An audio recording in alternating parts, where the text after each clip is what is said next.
ಮಹಾಮಾರಿ ವೈರಸ್ ಬಳಿಕ ಇದೀಗ ವಿಶ್ವಕ್ಕೆ ಮತ್ತೊಂದು ರಕ್ಕಸ ವೈರಸ್ ಲಗ್ಗೆ ಇಟ್ಟಿದೆ. ಈ ವೈರಸ್ ನಿಂದ ಇಡೀ ಆಫ್ರಿಕಾ ಖಂಡ ತತ್ತರಿಸಿ ಹೋಗಿದ್ದು ಜಾಗತಿಕ ಮಟ್ಟದಲ್ಲಿ ಭಾರಿ ಆತಂಕ ಸೃಷ್ಟಿಯಾಗಿದೆ. ಆಫ್ರಿಕಾಗೆ ಎಬೊಲಾ ವೈರಸ್ ಎಂಟ್ರಿ. ಹೌದು, ಆಫ್ರಿಕಾಗೆ ಎಬೊಲಾ ವೈರಸ್ ಭೀತಿ ಎದುರಾಗಿದೆ. ಈ ವೈರಸ್ ಇದೀಗ ತೀವ್ರ ಸ್ವರೂಪವನ್ನ ಪಡೆದುಕೊಂಡಿದ್ದು ಅತಿ ವೇಗವಾಗಿ ಒಬ್ಬರಿಂದ ಒಬ್ಬರಿಗೆ ಹರಡುತ್ತಾ ಇದೆ. ಈ ಹಿನ್ನೆಲೆ ವಿಶ್ವ ಆರೋಗ್ಯ ಸಂಸ್ಥೆಯು ತುರ್ತು ಪರಿಸ್ಥಿತಿ ಘೋಷಣೆ ಮಾಡಿದೆ.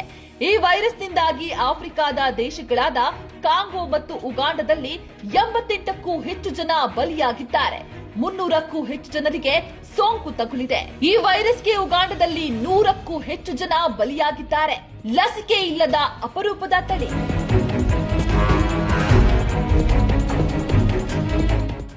ಎಬೊಲಾ ಬುಂಡಿಬುಗಿಯೋ ತಳಿಗೆ ಯಾವುದೇ ಅಧಿಕೃತ ಲಸಿಕೆ ಅಥವಾ ನಿರ್ದಿಷ್ಟ ಚಿಕಿತ್ಸೆ ಲಭ್ಯವಿಲ್ಲ. ಈ ವೈರಸ್ ಸೋಂಕು ತಗುಲಿದ್ರೆ ಸಾವಿನ ಪ್ರಮಾಣ ಹೆಚ್ಚಾಗಲಿದೆ. ಆದ್ರೆ ಇದು ಕೋವಿಡ್ ಮಹಾಮಾರಿಯಂತೆ ಗಾಳಿಯಲ್ಲಿ ಅತಿ ವೇಗವಾಗಿ ಹರಡುವ ಸಾಧ್ಯತೆ ಕಡಿಮೆ. ಹೇಗೆ ಹರಡುತ್ತೆ?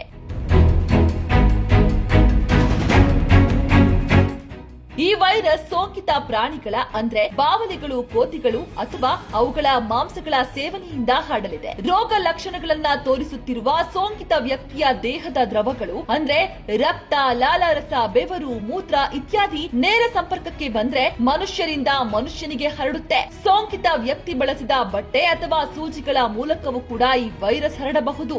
ಈ ವೈರಸ್ನ ಲಕ್ಷಣಗಳೇನು? ಈ ವೈರಸ್ ತಗುಲಿದ ಆರಂಭದಲ್ಲಿ ತೀವ್ರ ಜ್ವರ, ತಲೆನೋವು, ಮೈಕೈ ನೋವು, ವಾಂತಿ ಮತ್ತು ಬೇದಿ ಕಂಡು ಬರುತ್ತೆ. ಪರಿಸ್ಥಿತಿ ವಿಕೋಪಕ್ಕೆ ತಿರುಗಿದ್ರೆ ಲಿವರ್ ಮತ್ತು ಶ್ವಾಸಕೋಶದ ವೈಫಲ್ಯ ಉಂಟಾಗಿ ಸಾವು ಕೂಡ ಸಂಭವಿಸುತ್ತೆ.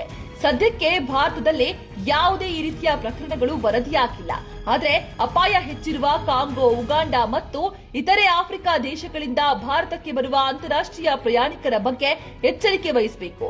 ವಿಮಾನ ನಿಲ್ದಾಣಗಳಲ್ಲಿ ಕಡ್ಡಾಯ ಸ್ಕ್ರೀನಿಂಗ್ ನಡೆಸುವ ಜೊತೆಗೆ ಆಫ್ರಿಕಾ ಪ್ರವಾಸಿಗರಿಗೆ ಕ್ವಾರಂಟೈನ್ ವ್ಯವಸ್ಥೆ ಮಾಡುವುದು ದೇಶದ ಸುರಕ್ಷತೆಯ ದೃಷ್ಟಿಯಿಂದ ಅತ್ಯಂತ ಅವಶ್ಯಕವಾಗಿದೆ ಎಂದು ವೈದ್ಯರು ಸಲಹೆಯನ್ನ ನೀಡಿದ್ದಾರೆ.